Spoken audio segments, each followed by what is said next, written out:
So let's see, that is the hypothalamus. So here in this diagram, this part, it is the hypothalamus, this one. So the hypothalamus, it is the part of the diencephalon which lies below to that the thalamus. So here you can see that is these two thalamus are present, and these two thalamus, they are attached with the interthalamic adhesion. So here, and below to it, that the part is present, it is called the hypothalamus. So it forms the floor of the lower part of the lateral wall of the third ventricle. So here you know that is the third ventricle is present, this one. So it should be forming that the lateral wall of the third ventricle. Anatomically, the hypothalamus, it is very small in size, that is the weighting is only the 4 grams and forming only 0.3 part of the total brain mass. But physiologically there hardly any activity in the body that is not influenced under the hypothalamus. Thus, the functional significance of the hypothalamus is very important. That is not only depend on its size, but it have the great important function and do the maximum performing activity of our body. The hypothalamus, it controls the autonomic and the endocrine system at the highest level, and it is also involved the effective or the emotional behavior. Being a principal autonomic center of the brain, it has been regarded as the head ganglion of the autonomic nervous system. Then the subdivision of the hypothalamus. So the hypothalamus, it should be subdivided antero-posteriorly into the 4 regions. First, that is the pre-optic region. So here you can see that is the optic chiasma, this is the hypophysis cerebri, means pituitary gland. Here that is the mammillary bodies are present, and this is the anterior commissure. This is the interthalamic adhesion, and this is the hypothalamic sulcus. So hypothalamic sulcus is divide the thalamus and the hypothalamus. So the first part, that is called the pre-optic region, means pre-optic region means that is optic chiasma and above to that the optic chiasma. So this part, it is called the pre-optic region. It adjoining the lamina terminalis. So this part from this to this region, it is called the lamina terminalis. Then the supraoptic region. So the supraoptic region means this one, that should be present above to that the optic chiasma. So this is the supraoptic region. Then the third one, tuberal region. So tuberal region means this one, that is the base of the pituitary gland. It includes the tuber cinerum and infundibulum, means that is the stalk of the pituitary gland. And the fourth one, that is the mammillary region, means this one, that is the mammillary body are present and around the mammillary body. So this is called the mammillary region. So first, that is the pre-optic region. So pre-optic region, it should be lies anterior to that the hypothalamus between that is the optic chiasma and anterior commissure. So here you can see that is the anterior commissure and this is the optic chiasma. So between that the area, it is called the pre-optic region. Then the second one region, that is the supraoptic region. So that should be present above to that the optic chiasma.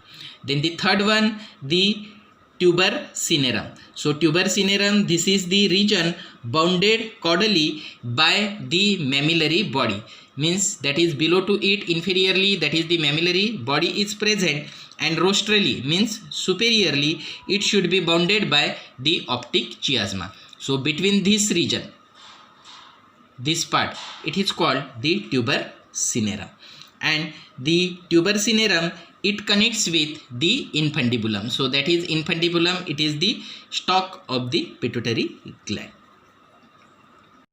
Then second one, that is the supraoptic region. So this one, so that should be present above to that the optic chiasma. So this region, it is called the supraoptic region.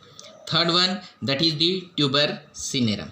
So this one, or the tuberal region. So it is the region bounded caudally by the mammillary bodies. So here inferiorly it is bounded by the mammillary bodies, and rostrally means superiorly it is bounded by the optic chiasma. So this part it is called the tuber cinerum.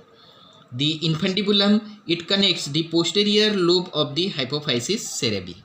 So this one, and the tuber cinerum. So in between the tuber cinerum and the hypophysis cerebri, that the stalk, it is called the infundibulum. Then the hypothalamic nuclei. So in the region of the hypothalamus there is presence the nucleus, means that is the group of cell body of the neuron. So that is called the nucleus present into that the hypothalamus. So the nucleus present into that the hypothalamus, it should be divided into that the three part. So first, that is the supraoptic part, means that is above to that the optic chiasma. So there are three nucleus are present. First nucleus, here you can see brown color, three nucleus, that is the paraventricular nucleus. Second nucleus, that is the anterior nucleus, and the third nucleus, that is the supraoptic nucleus. So these three nucleus, they are present into the supraoptic region. Then the second area, that is called the tuberal region. So in the tuberal region there are the three nucleus are present. So first nucleus, that is the ventromedial nucleus. Here you can see orange color three nucleus. First ventromedial nucleus, second it is the dorsomedial nucleus, and the third one it is the arcuate or the infundibular nucleus. Then the third region, that is the mammillary region, and it consists of only two nucleus. Here blue color you can see.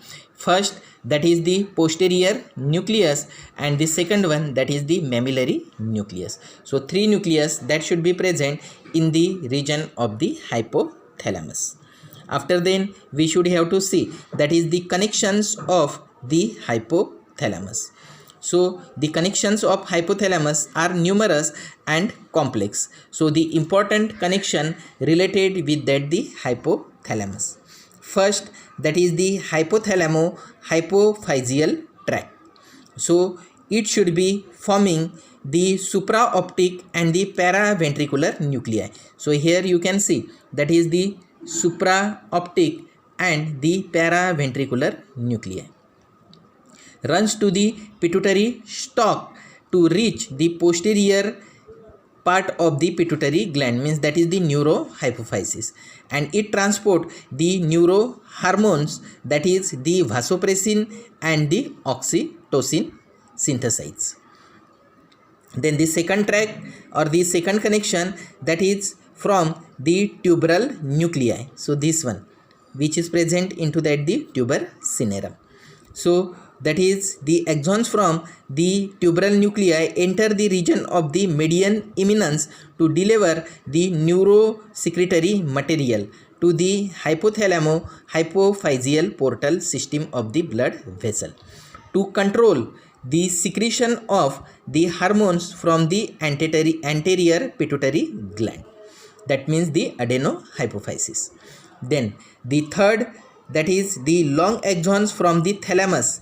These are the thalamus. So passes through the brainstem and the spinal cord, and then it should be enters into that the parasympathetic cells in the lateral horn of S2, S3 and S4 spinal segment to form the hypothalamo-spinal tract.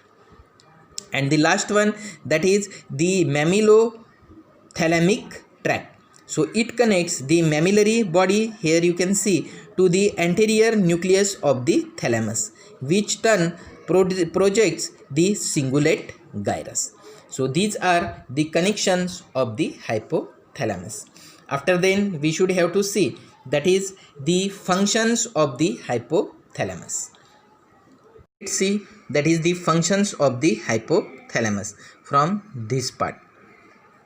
So it controls the autonomic nervous system. The anterior part of the hypothalamus control the parasympathetic nervous system, while the posterior part it controls the sympathetic nervous system. Then the endocrine control, that is it regulates the hormonal secretion of the anterior pituitary gland by forming the releasing factor or release inhibiting factor which turn control the endocrine activities.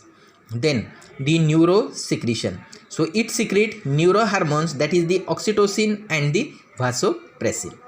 Then the next function, it regulate food and the water intake. That means in the lateral part of the hypothalamus it act as a hunger center, while the medial part it act as a satiety center. This thirst center in the lateral part regulate the water intake. Then the next function, emotional expressions. So it plays the important role in the expression of the autonomic emotions like laughing, crying, sweating, blushing, mediated by the integrated activity of the autonomic nervous system and the somatic efferent system. Then the sexual behavior and the reproduction.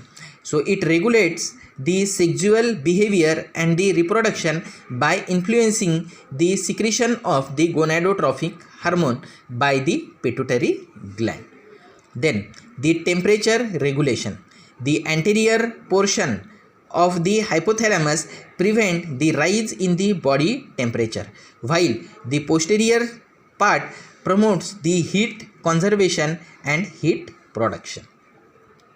And the last function but not least, that is it regulates the biological clocks, means regulate the cyclic activities of the body called the circadian rhythm, means that is the sleeping and the waking cycle which is automatically occurs in our body. The circadian rhythm for many body functions is about occurs in the 24 hours. So these are the functions which is done by the hypothalamus. So the next to that the hypothalamus, let's say that is the subthalamus. So subthalamus that should be present into that the cerebrum on the medial side of the cerebrum. So that should be present in the part of the corpus striatum. So here, so the corpus striatum that include that is the caudate nucleus, that is the thalamus, and this is the lentiform nucleus. So this one, and between this that is the internal capsule is present. So the subthalamus it lies between the midbrain and the thalamus and medial to the internal capsule and the globus pallidus. So here you can see that is the global pallidus and this is the internal capsule. So medially to it that should be present between that is the thalamus and the midbrain. So this part, that part include that is the subthalamus. Then it consists of the following: gray matter and the white matter. So the gray matter consists of the cranial end of the red nucleus and the substantia nigra extend to it. Then second is the subthalamic nucleus. So here you can see that is the subthalamic nucleus, and third one that is the zona incertica. So this one, zona incertica. So that should be present into that the gray matter. Then the white matter that consists of the cranial end of the Lemninsky lateral to the red nucleus. Then the second one, dendrothalamic tract along with the rubrothalamic fiber. Third one that is the ansa lenticularis. So this one. Then fasciculus lenticularis. So here on the dorsal side that should be present the fasciculus lenticularis, and last one that is the subthalamic fasciculus. So here that is the subthalamic nucleus is present, and from this that is the subthalamic fasciculus is start. So let's see that is the subthalamic nucleus. So it is the biconvex and situated into the dorsolateral to the red nucleus and ventral to that the zona incertica. So here from its connection, it appears to be important sign for the integration of the number of motor centers. Then the zona incertica, so this one. So it is a thin lamina of the gray matter situated between the thalamus. So here you can see that is the thalamus. So it is located between the thalamus and subthalamic nucleus. So between these two structure that should be present. Laterally it is continuous with the reticular nucleus of the thalamus, and its functional significance it is not exactly known. So these are the structure which is present into that the subthalamus.